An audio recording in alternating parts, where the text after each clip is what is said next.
Does Griffith have a romantic interest in Guts?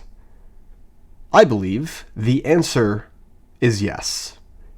Now, this is a question that has been floating around the Berserk fandom over the last few days, and I've seen a lot of people rejecting the idea just completely that Griffith has any kind of romantic interest in Guts, and I firmly disagree with that notion. Griffith loves and cares for Guts in a way that he doesn't for anyone else. This is the crux of why Casca hates Guts so much when Guts first joins the Band of the Hawk. Casca has spent all of this time falling for Griffith, trying to get his attention, and yet, upon first meeting Guts, within days Griffith shows Guts more care than he ever truly showed for Casca, ever.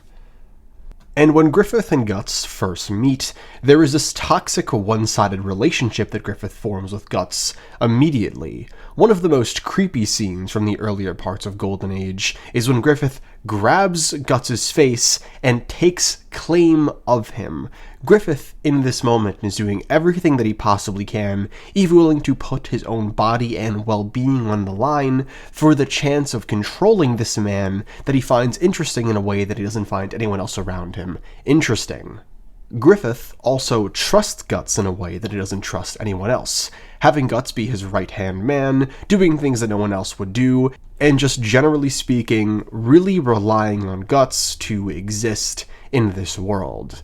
But it's halfway through Golden Age, right when Griffith drops his speech to Charlotte about what a true friend is, that this relationship really comes into its own, and you see it for what it is. Griffith, above all else, values his dream, his goal, his ambition of being the king, of running Midland.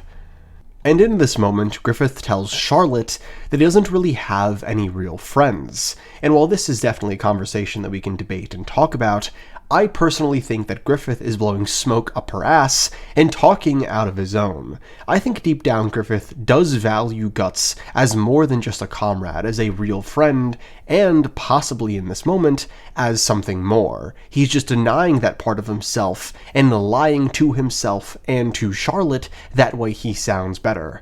I've said in the past that I believe Griffith is simply trying to rizz up Charlotte in this moment, and he's willing to say whatever he needs to say to make himself seem more interesting and more appealing. Granted, I don't think he's lying completely, but I do think he is lying specifically when it comes to Guts.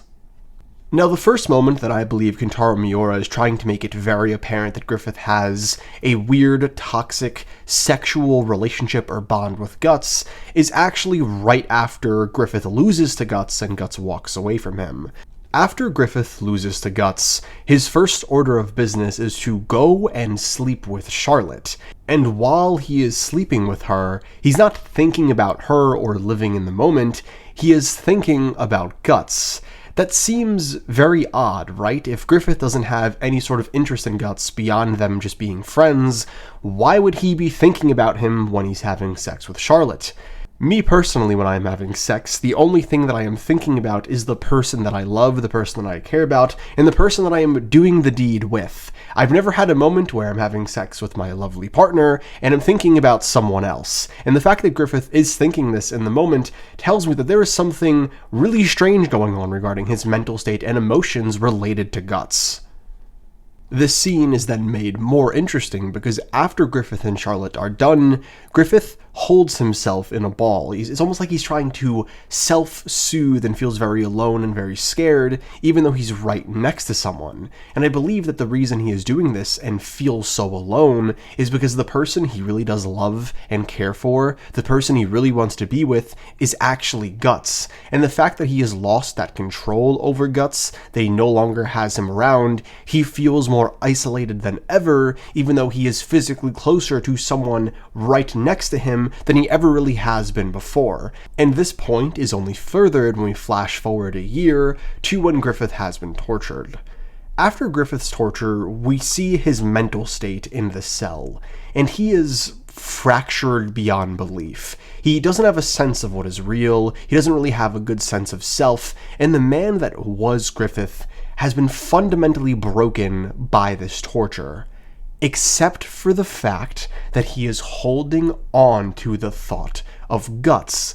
And when he is thinking about Guts, he feels a variety of emotions. He feels anger, sadness, grief, longing. It's just this swell of emotions that are almost indescribable. It's so hard to put to name what Griffith is feeling in this moment, and if you are someone who has ever loved and lost, you understand what he is thinking in this moment. It's really hard to describe, but it's just this immense, overwhelming feeling that you have in your stomach that you just can't get rid of. And that is exactly what holds Griffith together. And just up until this part in Golden Age, the only kind of relationship that I have seen in fiction and in the real world that draws such immense, complex emotional reactions is that of one where there is immense love between two people, and usually there is some romantic element. I'm not saying it has to be this way all the time, but in my experience, this is what I've seen, and just I could probably sum up this entire video to evidence aside, the vibes between the way Griffith looks at Guts, the way he treats Guts, the way he talks to Guts, and just the way in which he engages with the other character gives me reason to believe that there is some romantic and emotional tie there that is one way and incredibly toxic. Now, one of the most heartbreaking, interesting, and gut-wrenching scenes that happens right before the eclipse is when Griffith lays on top of Casca in the wagon. Now, this scene can be interpreted a few different ways, but my interpretation is that in this moment, Griffith has just seen that Guts and Casca are romantically involved. Griffith, seeing this, tries to take back some form of control that he had prior to being tortured, so he jumps on top of Casca, trying to sexually assault her, but doesn't actually have the strength to go through with it. That control that he had over her is not something that he has anymore. But I think another interpretation of this is Griffith not trying to just seize control for himself, but trying to seize control that Guts has. Griffith likes to be in control of Guts. He likes to feel like he is the one in charge of this one-sided relationship. And seeing Guts with Casca informs Griffith that he no longer has that control, and him jumping on top of Casca trying to take advantage of her in this moment isn't him trying to take advantage of her per se, it's Griffith trying to prove to himself and prove to Guts that he's still on top, that he's still the man in control, and that he is still in charge of their really weird relationship. And he comes to the conclusion that he isn't, because there's nothing that he can do in this state. And I believe that in the eclipse, when Griffith actually successfully goes through with raping Casca, that is the reason he is looking at Guts. Throughout Golden Age, with Charlotte, and now with Casca during the eclipse, there is this through line of Griffith having sexual relationships with a woman, but thinking and being in the moment not with them, but with Guts.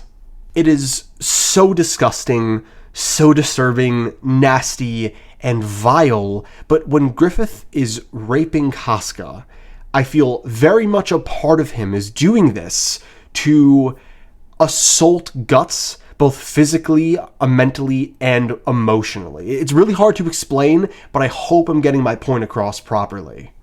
But even before that, when the eclipse is starting, the reason that Griffith is able to actually sacrifice the Band of the Hawk is due to the fact that he cares for the people.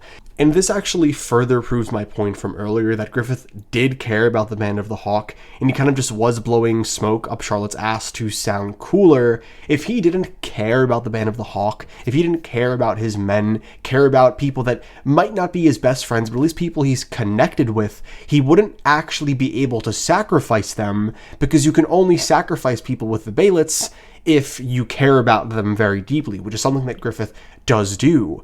But even then, he separates Guts from the rest of everyone else, including Casca. He says, after all this time, all of these people, you are the only person that has made me forget about my dream. In my experience, the only thing that can pull you that far, that could push you so far away from reality and make you so different from who you usually are is romantic and serious, hardcore love for another human being. I'm willing to hear other arguments, and I don't think this is a one-size-fits-all interpretation, but I really do believe that Kentaro Miura was trying to make a point with Golden Age to show that Griffith has a really creepy, really toxic and controlling, one-sided romantic relationship with Guts, which is why we get all of the symbolism of Griffith having sex and thinking about Guts, and Griffith just going out of his way to separate Guts as an individual compared to the rest of the Band of the Hawk, including Casca, who Griffith has some type of physical tension with at times, but for her, he only judges her and uses her as a means to an end, while for Guts, he has this actual romantic draw to him, and that is what is messing up his life so much, which is why he needs to gut him out in order to obtain his dream. But with all that being said, if you've made it to the end of this video, thank you so much for watching. Please let me know what you think in the comment section down below, and let me know if you want to see more Berserk content from this channel in the future. Again, thank you for watching, and I hope to catch you in the next one. Peace.